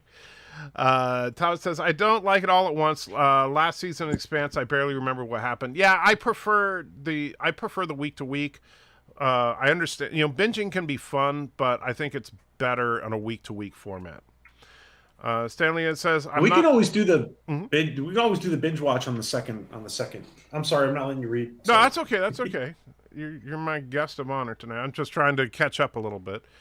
And it looks like Mortimer says to you, didn't they have a break last season for a while? Continued with weekly episodes. Not Orville. They went through the whole thing and finished. Yeah. As far as I know. Right. I think and Stan says, I'm not saying anyone actually donates, but they could. I get that, but my point, it's not about like direct donations and super chats and stuff. That is awesome and great, but you know, if you're going, when I say monetization, I'm talking about ad revenue, so that a content creator can be supported by their viewers just by them watching. Because you shouldn't have to give somebody money for them to be able to get by. And can I just remind everybody that if you're going to put on an anti-Trekker video, or Bird Prey or anybody else from the community, just go ahead and watch the ad. It Doesn't is hurt. actually, yeah. And honestly, and if you're, and I do this too, if there's an ad, especially if I'm on a video for a friend, sometimes I will purposely skip the ad if it's somebody I really don't like. But if I'm watching a Bird of Prey 5 video and an ad comes up and it's a product I'm interested in, I will absolutely click on that ad and get Bird that click through. Rather I do than that all the time. rather than wait and then look up the product later. Because I know that makes a big difference if somebody clicks on that ad. Grant, I know it's only like a half a penny or whatever, but if 1,000 people do that, it adds up very quickly. So, but doesn't the Avatar theme park still do well? I have no idea if anybody goes to those. And Chris says try 11 years, not 20. Not sure. Oh, as far as Avatar, I was. It's called hyperbole. You may have heard of it. Orville spinoffs like Star Trek had that might work. Yeah, I think an Orville universe would absolutely work. And I think it'd be cool. We could see other ships in the fleet. We could have stuff that takes place on Earth, stuff that takes place on space stations. We can do all the stuff that they've done in Trek with Orville. And it would be a fun universe to develop. And honestly, with the pockets of Disney behind them, they absolutely have the money to produce high quality stuff. So, I see, Bird. What you're saying about the Orville skip 2 or 3 weeks. I understand that what the question was. Every you're show right. does that. Every broadcast show does that. Especially during, there's usually a fall break or a winter break, like during the Christmas holiday season, where they'll take 2 to 5 weeks off, and then restart it in January or February, depending on the show, stuff like that. But what PJ said, but they didn't have a huge break in the season where they took several months or anything like that. Thomas says, I'm going to hell. I'm Catholic, and I forgot yesterday was Ash Wednesday. Well, don't worry, Thomas, because I'm not Catholic, but I can speak definitively that you will not go to hell for forgetting about Ash Wednesday. Especially during COVID. Yeah. Weekly also builds up suspense. Agreed. That's something, and I don't know how you feel about it, PJ, but yeah, that's one of the things about WandaVision so good is at the end of the episode, you're like, oh, and then you got to wait until next week. And so then the whole week you're waiting for that big reveal on Friday morning. So tomorrow morning, I can't, me and Mrs. Antrecker watch WandaVision on Friday morning together before work. And I'm really looking forward to seeing what's going to happen. Because the ending of last week, holy crap, which PJ hasn't seen, so I can't talk about it. That's why I skipped last week, because I want to watch 2 in a row. Okay. Yeah, I will tell you, the ending of last week was brutal. Really? Wow. I mean, one of those moments where you're like, oh, just give me 10 more seconds to see what happens, but no. Wow. They cut it off. Wow. And you're no answers to what's going on, except that, it's very, very, it's one of those things where a complete game changer, the very end of the episode. Everything changes at the very end of that episode. And in fact, every single character in the series has a massive change except for 2 people. And I'm not talking about Wanda and Vision. And so there are only 2 people that were unaffected by the very last couple of seconds of the episode, and you got to wait till tomorrow to see it. And so, yeah, it drive me crazy. Let's see. And Stan says, sorry, I didn't know that BitChute doesn't automatically share revenue. No, they never have. I actually, it's funny because the way BitChute's policies were when I set up my BitChute account, I found out about this. You can turn on and off ads, but all turning on ads means is BitChute gets more money. That's literally all it does. Well, there wasn't a handful of people who were monetized in BitChute, but they were selected. Wasn't that something like that? I don't know, because I haven't watched anything on there in a while, so I don't know if they've changed. They may have changed it, but honestly, their user interface is so wonky anyway. I didn't care for it. And I thought their whole shtick was sharing all profit. Well, it wasn't when I set it up. Cinnabon says they need more variety of ships. I would like to see that. What do you think of that? As far as Orville, I think that one of the and I get it, because when the show started, they didn't know if it was going to last. They didn't know if anybody was going to watch it.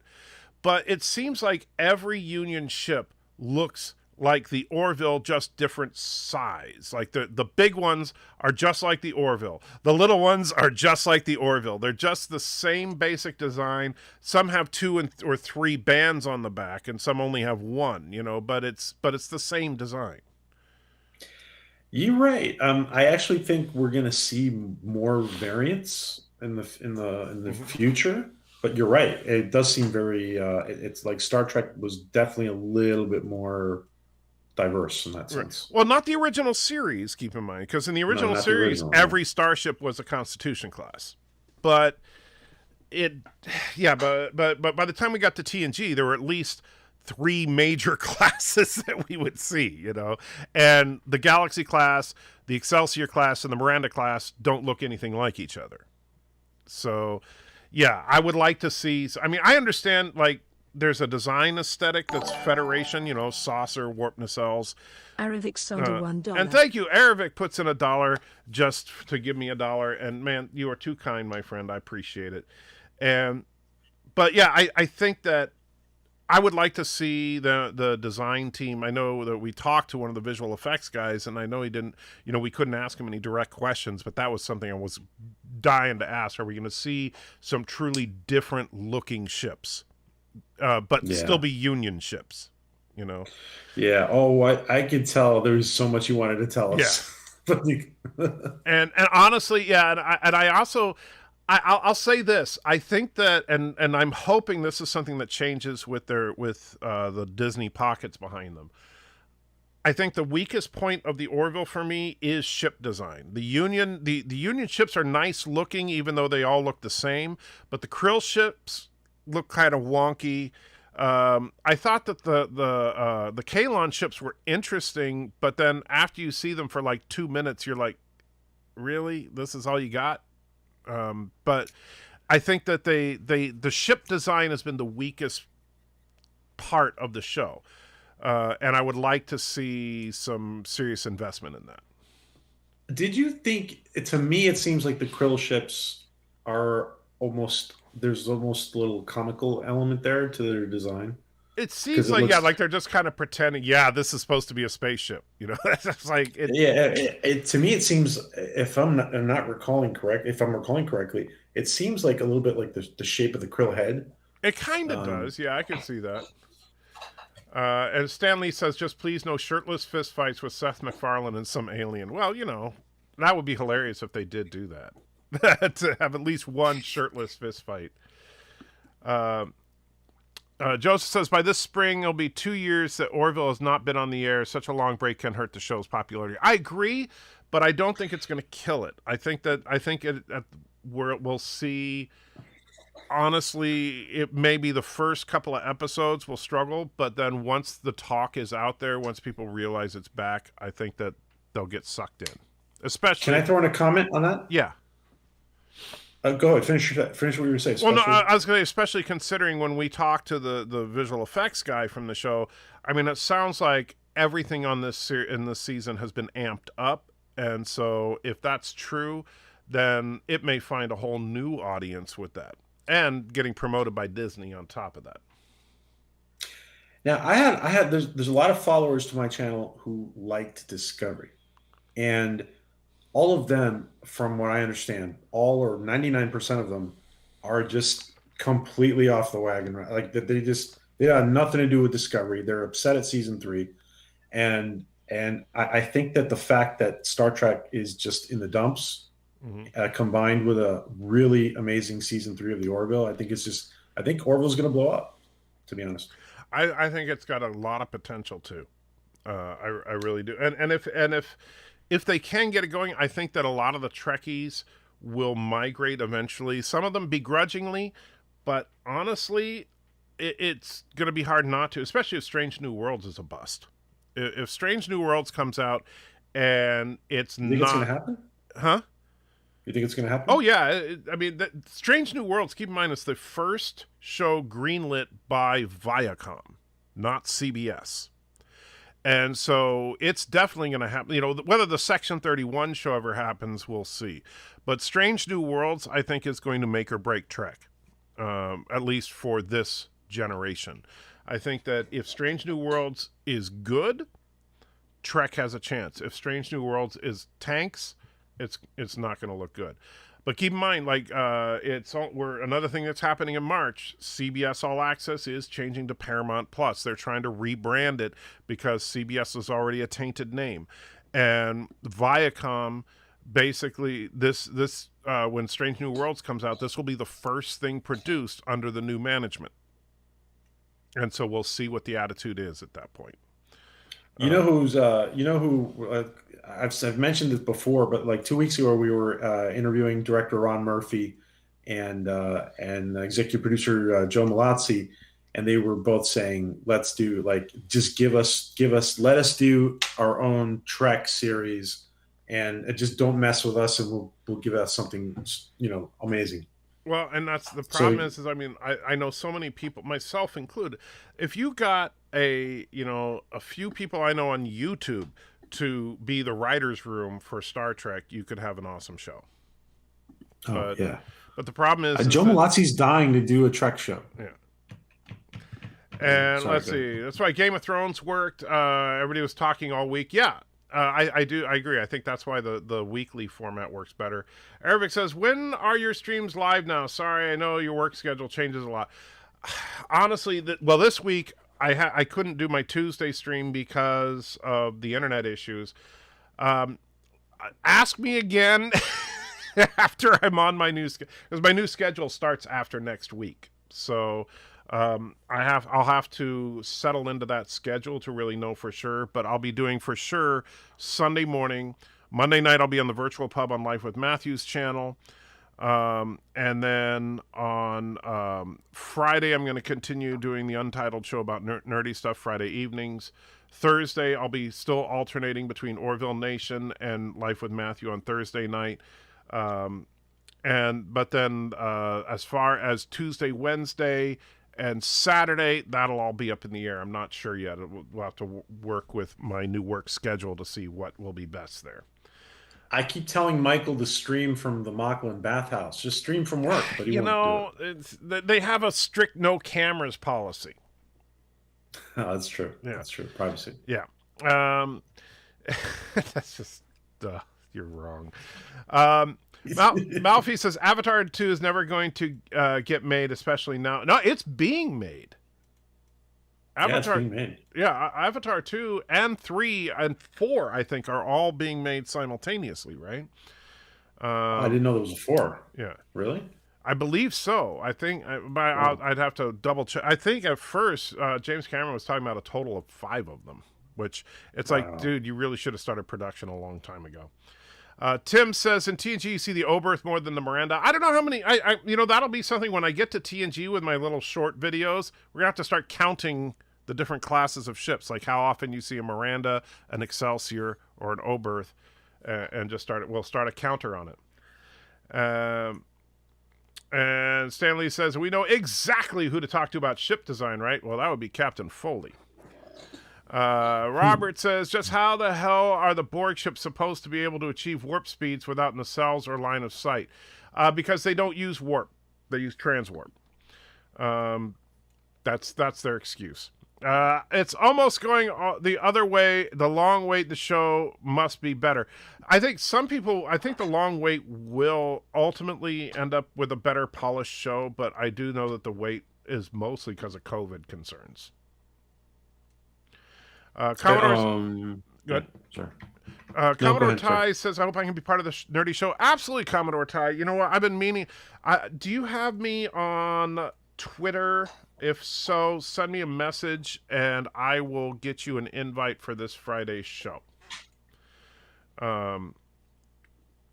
because it is, while I do the panel thing, it is invite only, because whenever I've opened up the panel, I get really bad troll. Like, I don't know if you were here one night when I did it, but like I just did like an open lines where I just posted the link, and all of a sudden I get people on that just start screaming the N-word over and over and over just to troll. Oh, You know, and yeah. so I can't do that.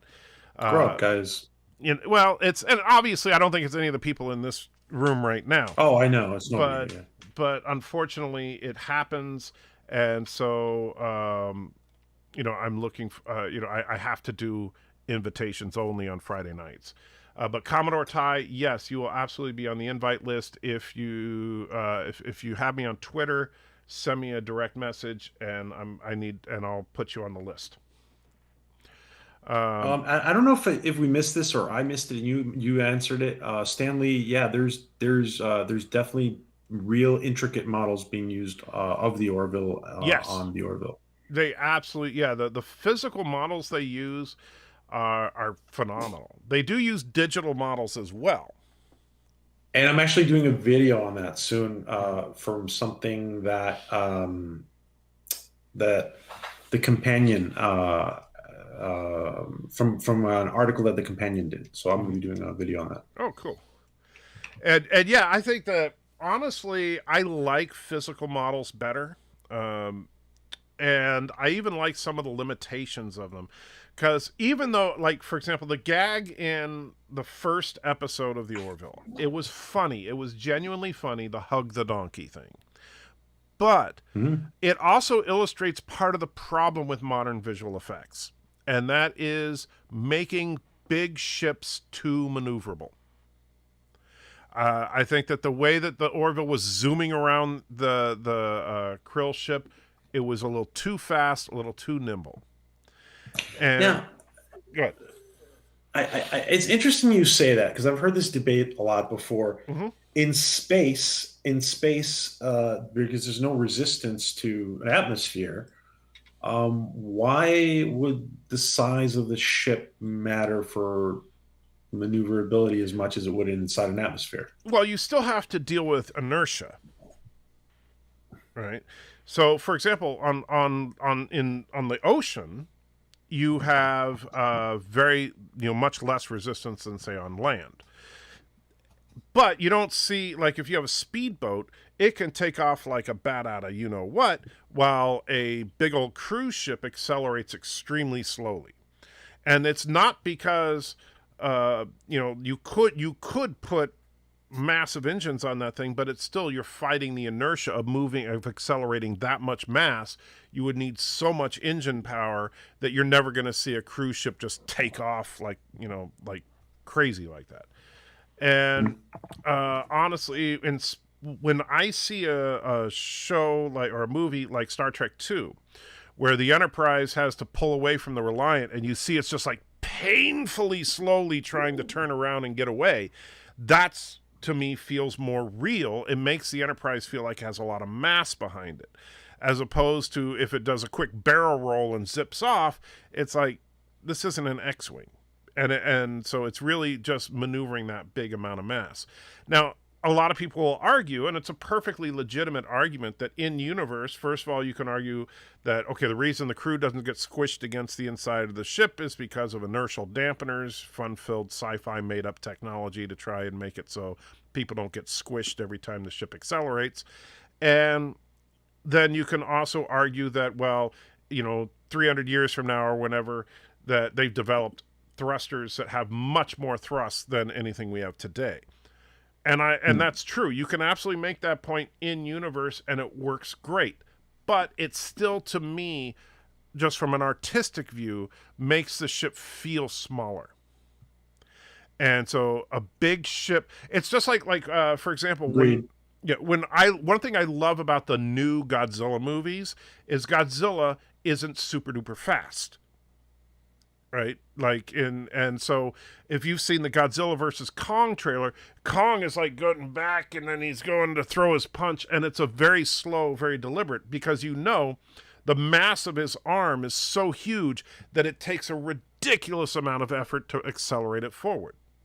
And that's why, like, an elephant looks like it's moving slowly when it's charging, even though it's moving faster than you can run. It's just so big that its relative speed is reduced.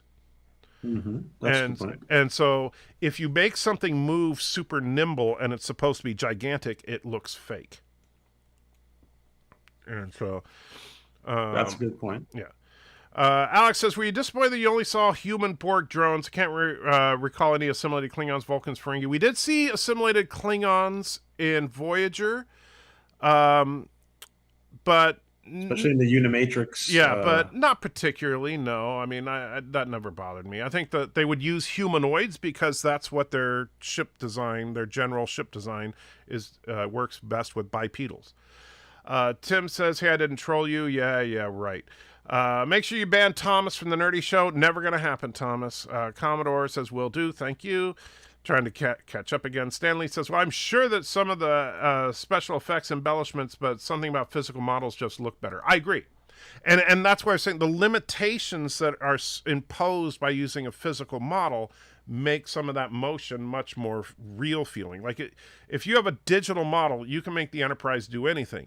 If you have a physical model, especially an 8-foot physical model like they used, then you can't, nowadays you can, but back then when they made Star Trek II, you can't have the camera whip around it in a half a second. So so you actually have to make it look like it's moving relatively slow. Stanley says, or too big, what's with the cavernous interior turbolift? Oh, we're not going to even talk about the turbolifts on Discovery. And Stan, hey, you know what? Yeah. What we haven't really seen explored at all are there's only like an elevator or a lift. It's very little on the Orville. Yeah, they use like stairs and stuff. Like, don't they have like a stairwell in the middle of the ship, or like a ramp? There's a stairwell going up to the bridge. Yeah,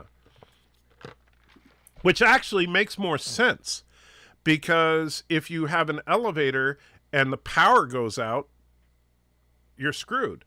But if everything is an open design, and I do like that. I like the fact that the Orville is not a behemoth of a ship, right? That it looks like a quote unquote more realistic size, and so a stairwell to get from the top deck to the bottom of the ship wouldn't take you 6 hours to walk through, like it would if you were on the Enterprise D. And so I actually, that's something I like about it that we don't. I do think we're going to see the Orville look a little sharper this year, though. I think we will too, because I think the consoles look very basic. The bridge layout very simplistic, and part of that was because of the budget that Fox gave them. Yeah. Especially in season 1. But I mean, yeah.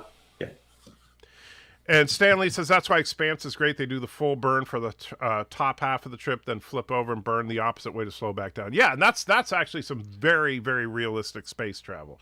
But Expanse is basically hardcore sci-fi where they're going for ultra realism. I'm cool with in the convention of things like artificial gravity and stuff like that every sci-fi show that isn't hardcore uses. But I also want it to feel real. And so making ships that's why like in the DS9 episodes like Sacrifice of Angels, I think the ships were a little too maneuverable. It took away some of the epicness of the battle for me. Expanse injects go juice into the crew to help them overcome inertia, more silly sci-fi stuff, but it adds some realism. Yeah, because to them, accelerating, they still take weeks to get from planet to planet. So that's Expanse is great if you like that kind of stuff. You're a sciencey geek. It's great for that. Can I also plug Dark Matter? No. Go ahead. Actually, I've watched the first. I'm sorry I haven't been able to join you on a Monday. It's been a crazy couple of weeks, but yeah, talk about it. Yeah, just really quick. Every Monday, we have Dark Matter Monday with the executive producer of Stargate, Joseph Malazzi. He's also the creator of Dark Matter, and Dark Matter was a comic book that became the TV series. It had 3 seasons. Joe's been trying to work on getting either a season 4 or a miniseries to continue. And we're doing a campaign, hashtag Dark Matter season 4. It's a great show. It's quality sci-fi, and Joe Malazzi has done some of the best writing on Stargate, and it's really good writing, guys. And he did a lot. He did so much with a small budget in season 1. Just get this. Watch season 1. You're going to be hooked. I tell you, that's one thing that I do want to. Once I have a little bit of time, I'm going to catch up on Dark Matter, and then I'm definitely going to be joining you guys because I want to talk to him about it. It's a nice binge. I've watched the first few episodes and I really liked it. It's just I want to get through it so I can before I talk to him about it, because I don't want him to have to not talk about where we're at currently with it. And Darth Maul points out, the Hulk moves slowly in the old TV show for that very reason, to make it feel more bulky.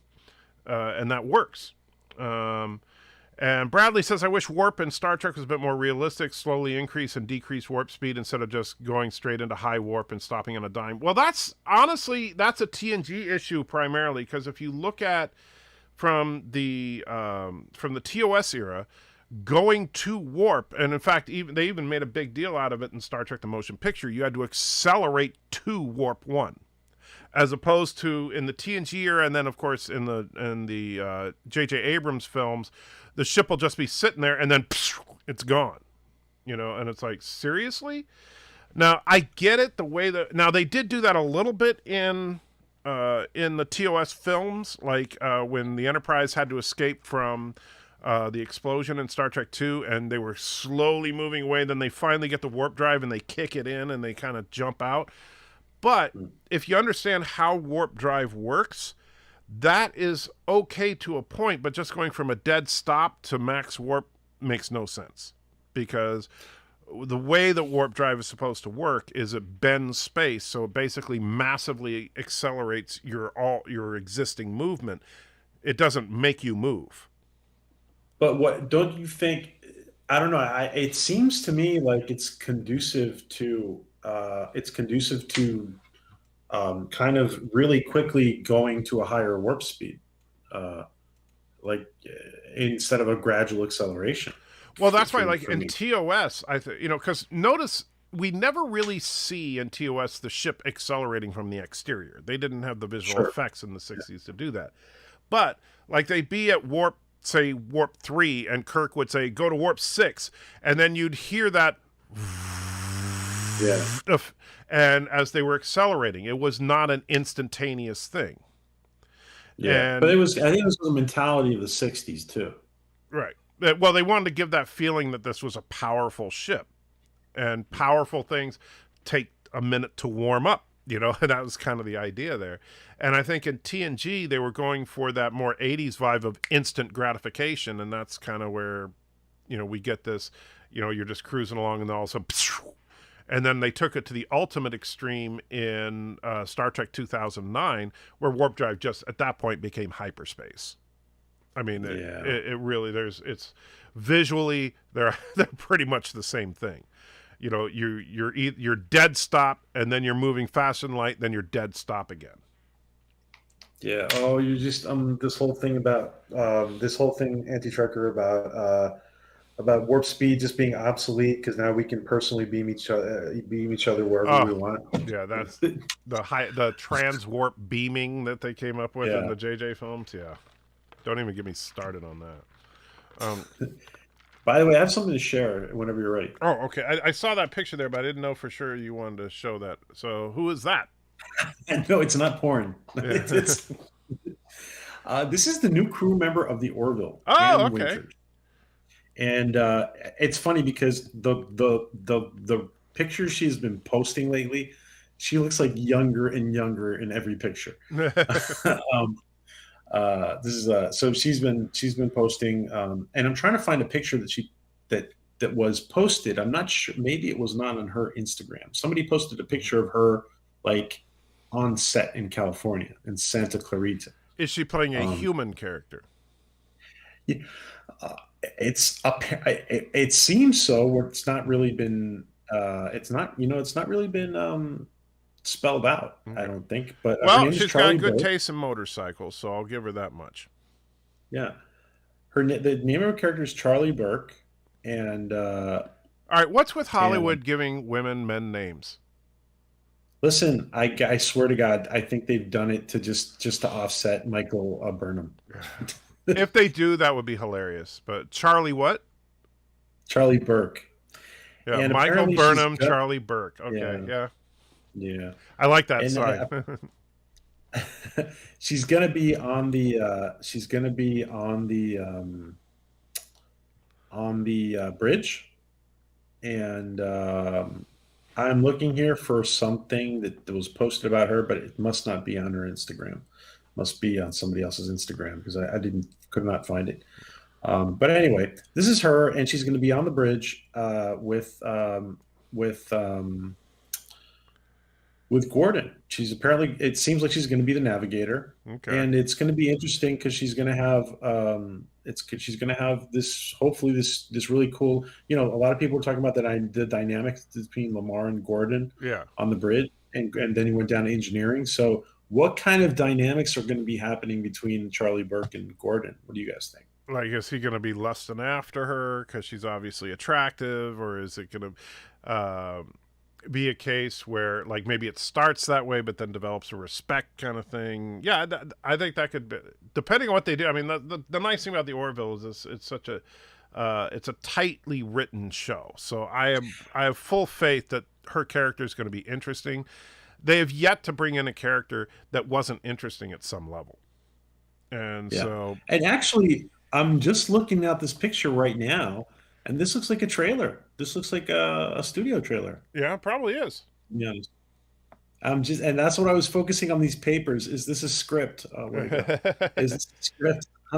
Is that Now a you script? know that everything in that picture is carefully posed, because Yeah. notice she's sitting there with her look back up a little. She's holding her phone like that, and it's like, yeah, this whole thing was set up perfectly there, so I know. that no unauthorized information would be leaked.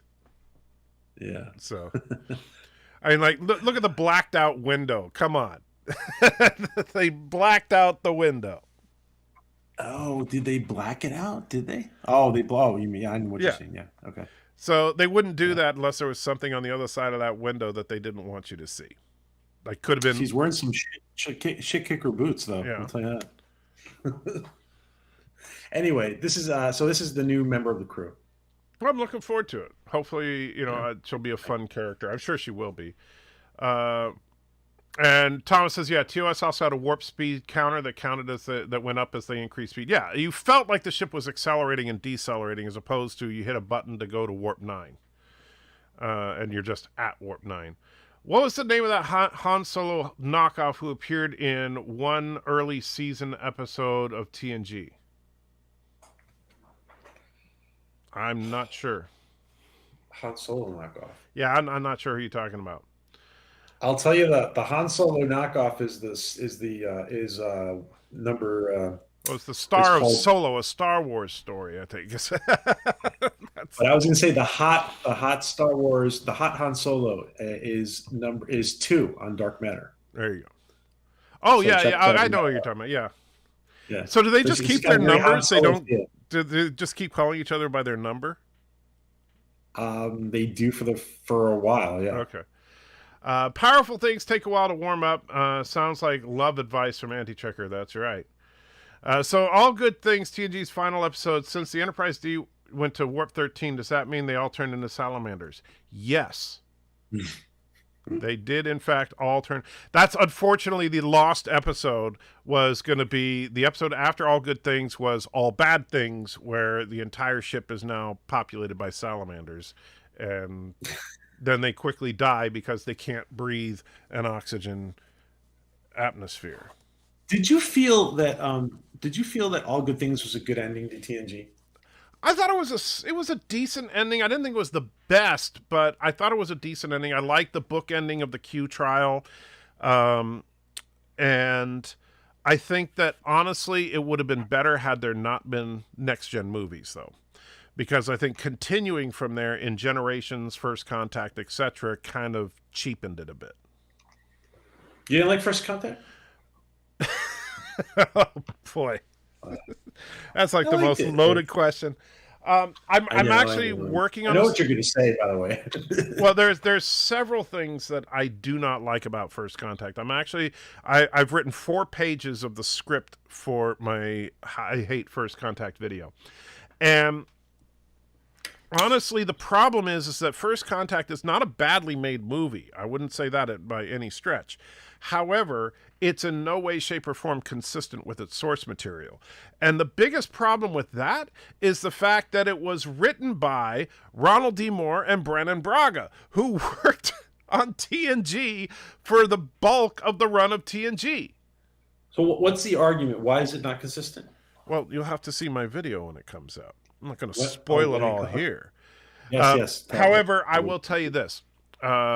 Picard is not the same character in First Contact that he is in TNG. At all. Yeah. I know Professor Brace. I know Anti-Trucker hates it. That's why I asked him. Yeah. LDG's in the house with his alter ego, says, howdy, Anti-Checker, how you doing?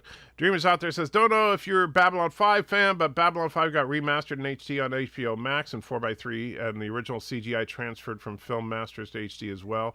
Interesting. I did not know about that. I might have to check that out. Ensign Ricky says, yes, when they finally when they finally realize who they were, all decide to keep calling each other by their numbers. Okay.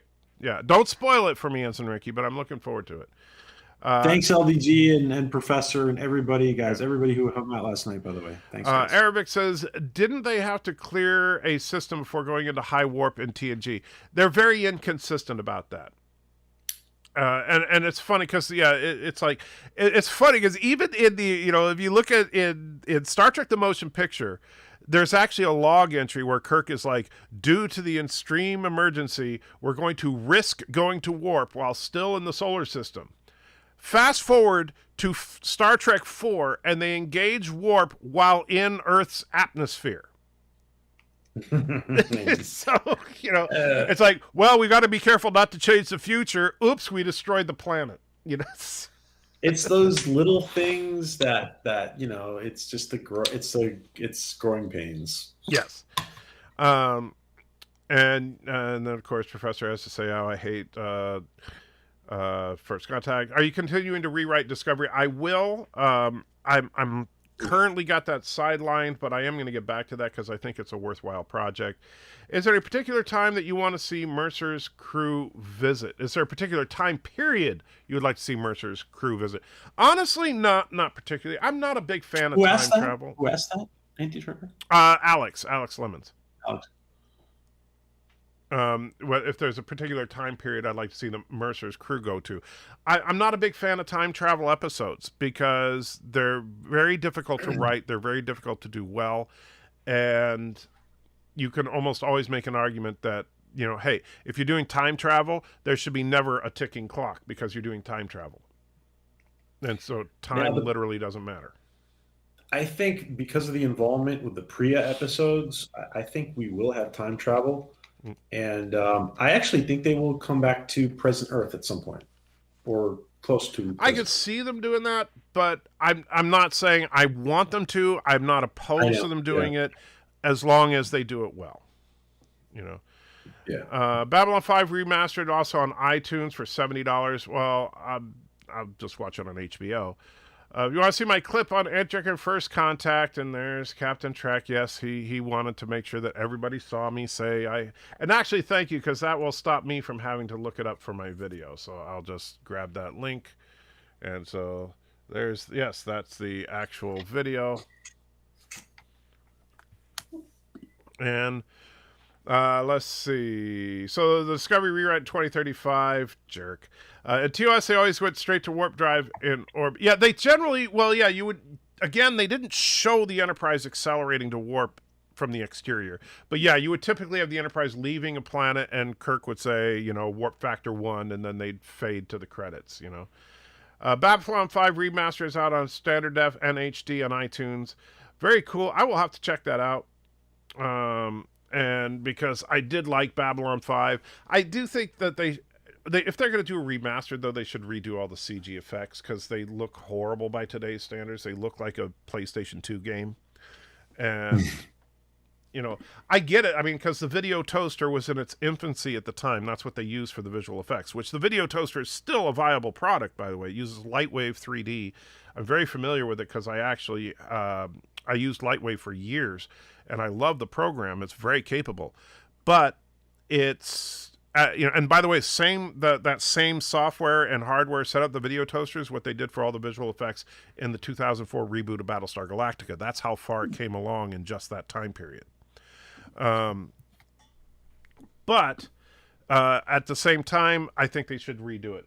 And Cinnabon says, don't you still owe us all the gummy bear? No, I didn't raise enough money for the gummy bear. I have the gummy bear. It's literally, ow, hurts my shoulder to reach. It's right here. Got it here for you. So, and I will eat it eventually, but I need to get to a certain spot first. But I do need to wrap it up. So before we go, PJ, anything that you want to plug that you're doing in the next few days? If you're not subscribed to Orville Nation, don't be an idiot. Subscribe to Orville Nation. Can you share really quick what I just shared? Oh, sure. Yeah. This is Melissa O'Neill, the actress Melissa O'Neill, who plays 2 on Dark Matter, and she's kind of a very Han Solo-ish captain of the Raza. And if you guys want to see what we're doing on Dark Matter Mondays, and hopefully at some point we've had a lot of the actors on already, and producers and special effects. Joe Malazzi, the creator, has done an amazing job of just giving us amazing guests. You should check it out. And there's all these little extra stuff that we're getting. Like we had director Ron Murphy with us the other day, and he was the assistant. He was like a personal assistant to John Candy, and he tells these awesome John Candy stories. So listen, just amazing content with Joe Malazzi as our main guest, and then we have special guests as well. So check us out on Dark Matter Mondays, guys. And I will say this, that the ironic thing is that if that show came out today, people would say it was woke. Really? Well, if you look at the attitude of many of in the outrage culture that we talked about before, since she is the most competent person on the show, you know, you just started watching it. There's a reason for that, though. Well, I'm sure there is. Don't get me wrong. I'm not saying there's no reason for it, but that's unfortunately the attitude. Yeah. It's just like, I think that if the movie Aliens came out today, people would say it was woke, even though people celebrate it as one of the greatest, sci-fi films. Let me say that like Seth, Joe Malazzi, he is very progressive in putting females. He's very progressive in a certain way. It's very subtle. It's very subtle progressive writing. But you see, the thing that bothers me, and this is where one of the reasons that I get very frustrated by these types of things, is I've said, and most of the Phantom Menace said this, is that what we care about is good stories, good characters, not what the gender of the person is and all that.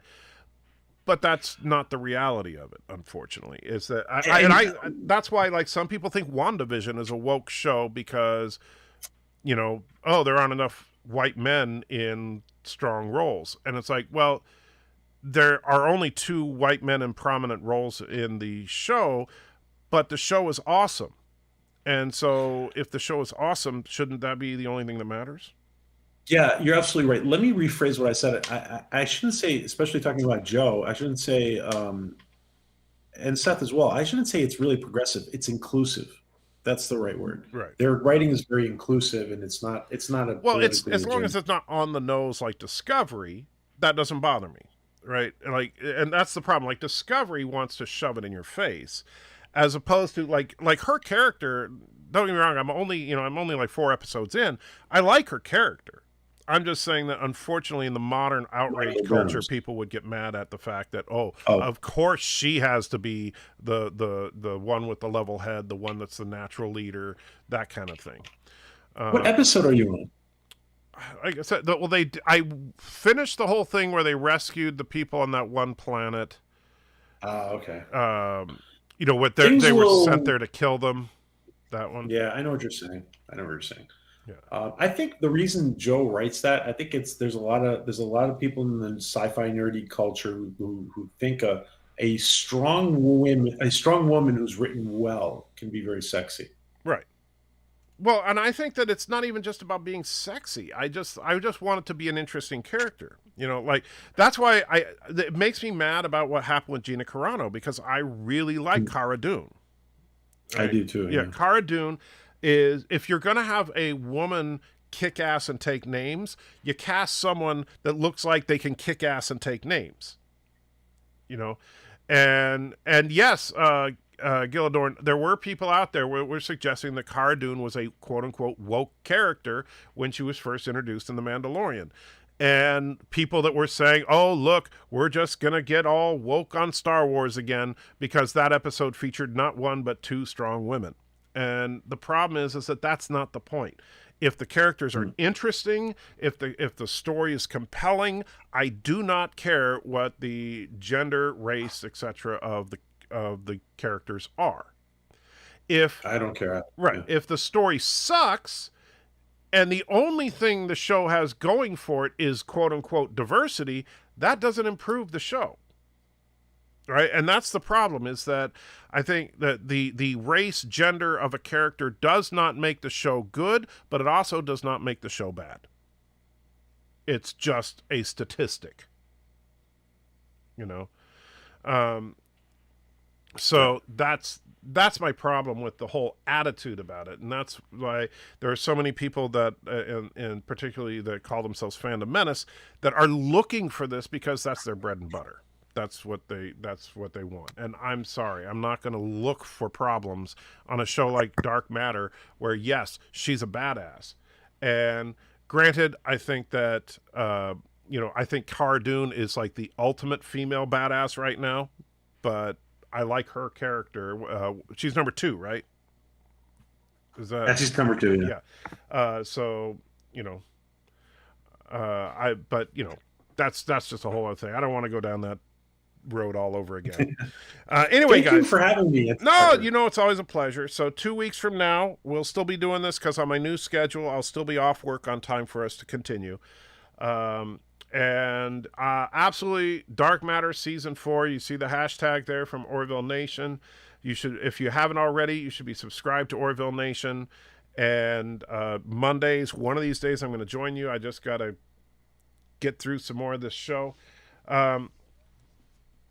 And I won't win any shive points with that attitude. Exactly. That's the problem, is that, that's why I think that I struggle a little bit finding my place in the community, because I am neither the Shives-esque SJW, nor am I the paranoid Fandom Menace.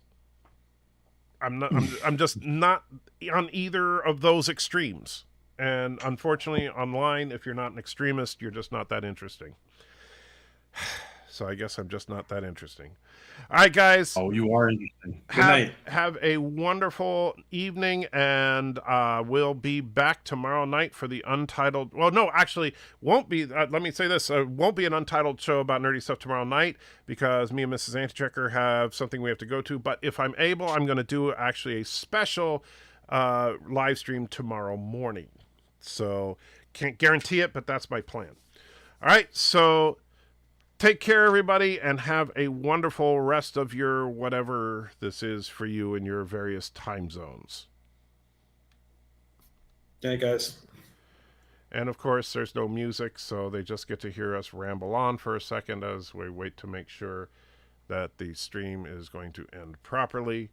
Join Anti-Truckers Patreon. Yes, indeed. See, now that's the best way. That's